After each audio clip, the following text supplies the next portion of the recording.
The United States has never had a black president and never will. You must have forgot Obama was in office for 8 years. Obama was not the first black president, and I'm going to tell you why. Barack Hussein Obama, who was born in Hawaii, apparently, is a child of a white American mother and a father from Kenya, East Africa. Obama identifies himself as a black man, as an African American, because he clearly looks like your average light-skinned black man in the U.S. How we generalize, how we identify what being black is. So how he became president, and one thing we need to understand about all the U.S. presidents is that they're very strict on bloodlines.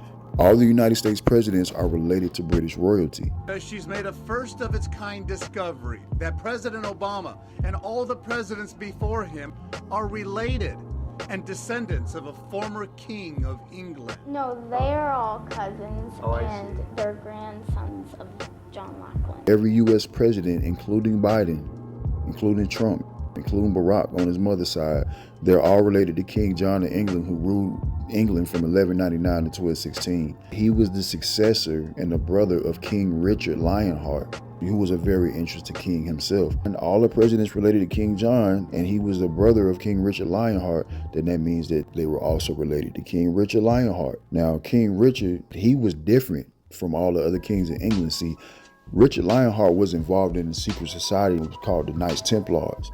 Now, a very interesting thing about the Knights Templars, they were a secret society who over time became the Freemasons. They pretty much went underground after the Catholic Church, who they were the military for, found out that they secretly were worshiping the devil. Then the Catholic Church rounded up the Knights Templars to basically bring them to trial and had them burned at the stake. And the ones that can hide, they hid. They ran out and hid.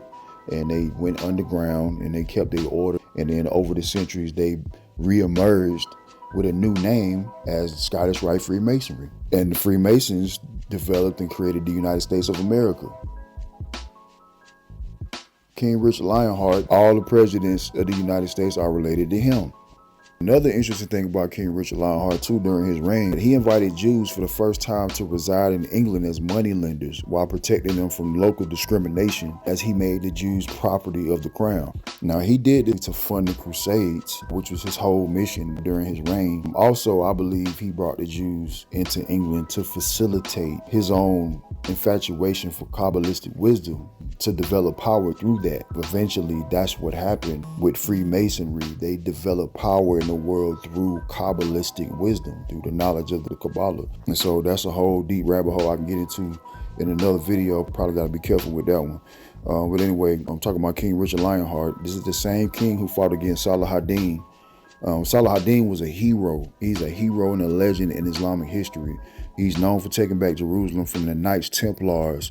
After they had it, the Knights Templars took Jerusalem from the Muslims, and they seized Jerusalem for 69 years. They occupied Jerusalem in Israel for 69 years, and then Salah ad-Din and his men came in and fought against the Knights Templars and took it back from them. Salah ad-Din has a legend because he allowed the Knights Templars, after he defeated them, to leave peacefully while he washed the blood from the streets with water and roses.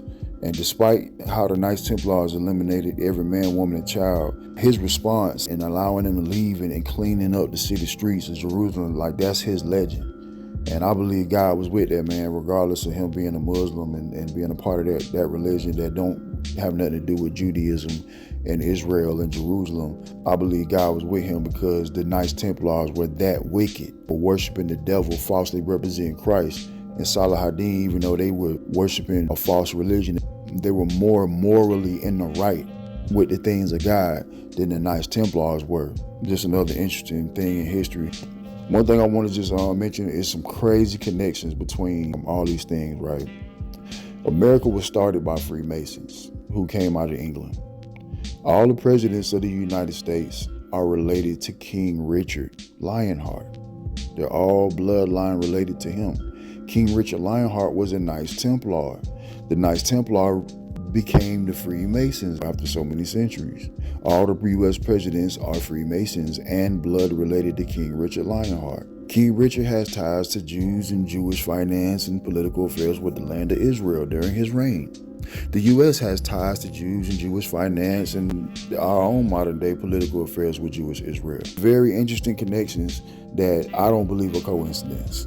all the presidents are going to be related to the one Knights Templar Freemason king of England, related to him.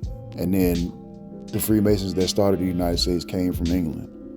I mean, it's just, yeah, it's deep. The reason the U.S. keeps this bloodline, I believe, it's a way for the leaders of the U.S. to always be like empowered by the genetics of those who ruled in the past.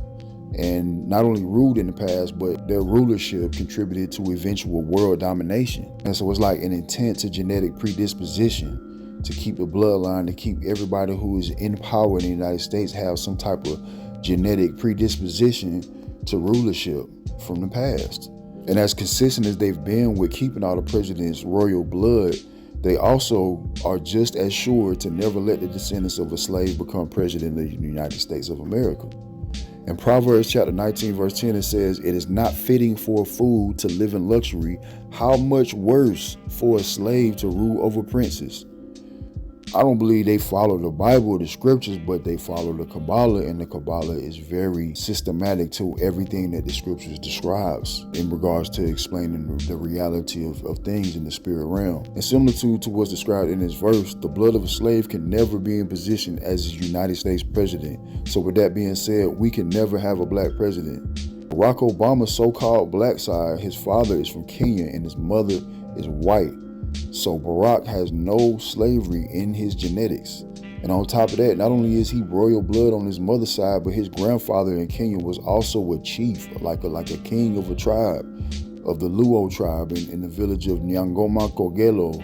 I think I said that right. So Barack is descended from royalty on his father and mother's side, no slave ancestry, which qualifies him as the perfect candidate and the perfect disguise for the appearance of true change in America. He is not like us. He is not like us. We never had a black president.